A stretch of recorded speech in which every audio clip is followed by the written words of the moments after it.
السلام علیکم ورحمۃ اللہ وبرکاتہ۔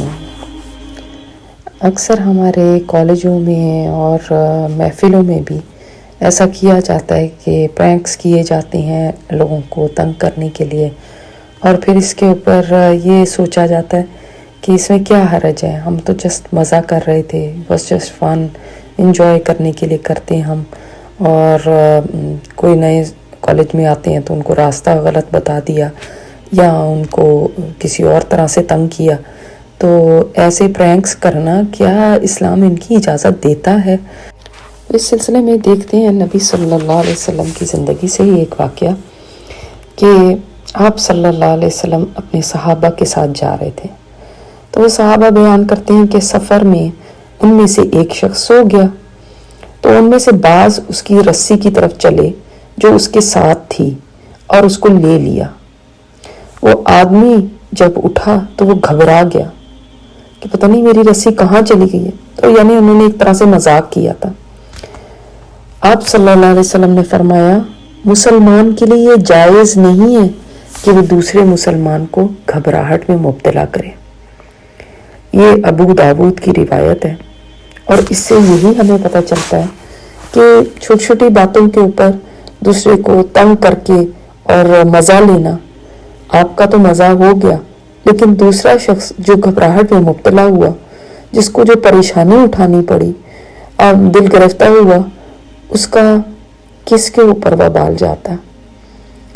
ایک مسلمان بھائی کو اس طرح سے پریشان کرنا کسی طریقے سے بھی درست نہیں ہے، تو ہم ایسے کاموں سے ضرور پرہیز کریں۔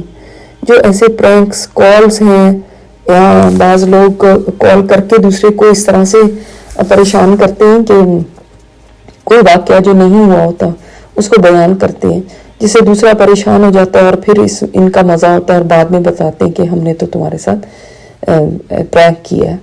اسی طرح بعض دفعہ دوسرے کو راہ چلتے ہوئے کوئی ایسی بات کرتے ہیں کہ جس سے دوسرا ایک دم گھبرا جاتا ہے، اور ان کا تو مزہ ہو جاتا ہے، لیکن اس کے لیے ایک کتنی زیادہ گھبراہٹ میں مبتلا ہونے کی بات ہوئی۔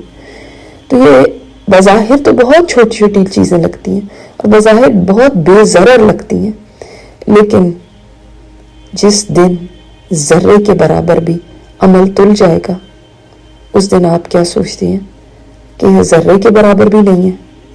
آپ کیا سوچتے ہیں کہ یہ کچھ بھی نہیں ہے؟ اللہ تعالیٰ کی عدالت میں جہاں ذرے ذرے کا حساب ہے، وہاں پہ ایسے واقعات کا بھی حساب ہوگا جو ہم دوسروں کو تنگ کرنے کے لیے کرتے ہیں۔ بھلے بعد میں ان کو بتا دیا جاتا ہے، بھلے بعد میں ان کی پریشانی دور کر دی جاتی ہے، لیکن وہ اگر چند منٹ کے لیے بھی اگر پریشان ہوئے اور چند منٹ کے لیے بھی خوفزدہ ہو گئے، گھبرا گئے، ان کی جان ہوا ہو گئی، تو اس میں اس عمل کو کرنے والے کے لیے واقعی ایک گناہ کا کام ہے، ایک برائی ہے، ایک شر ہے۔ کوئی انسان اپنے لیے ایسا نہیں پسند کرتا، لیکن وہ دوسروں کے لیے ایسے مذاق کرتا ہے۔ خود سوچئے اگر ہمارے ساتھ ایسا کوئی کرے تو ہمیں کیسا لگے۔ اور آپ صلی اللہ علیہ وسلم نے فرمایا کہ مسلمان وہ ہے جس کے ہاتھ اور زبان سے دوسرے مسلمان محفوظ رہیں۔ اور دوسری حدیث میں آپ صلی اللہ علیہ وسلم نے فرمایا کہ تمہارا ایمان ہی اس وقت مکمل ہوتا ہے جب تم دوسرے کے لیے وہ پسند کرو جو اپنے لیے کرتے ہو۔ تو کیا آپ اپنے لیے ایسا پسند کرتے ہیں جیسا کہ آپ نے دوسرے کے ساتھ کیا؟ تو اللہ تعالیٰ ہمیں سمجھ عطا فرمائے اور ایسے کسی کام سے بھی ہمیں بچا کے رکھے جس کے ذریعے شیطان ہمیں برائی میں ڈالتا ہے اور ہماری برائیوں میں اضافہ ہوتا ہے۔ بہت سارے لوگ ایسی ہی ویڈیوز بنا کر اور اس سے بہت شہرت حاصل کرتے ہیں، اور لوگ ہنستے ہیں اس بات کے اوپر کہ دیکھو کس طرح کا مذاق کسی کے ساتھ ہو رہا۔ تو ایسی ویڈیوز بنانا، ایسی ویڈیوز بنا کے اس سے شہرت حاصل کرنا، یہ بھی درست نہیں ہے، یہ بھی کسی طرح سے بھی جائز نہیں ہے۔ اللہ تعالیٰ ہم سب کو سمجھ عطا فرمائے۔ السلام علیکم ورحمۃ اللہ وبرکاتہ۔ یہ اسپیکر استاذہ نجیحہ ہاشمی ہے۔ ان کی مزید آڈیو سننے کے لیے لاگ ان کریں الرحمہ.org پر۔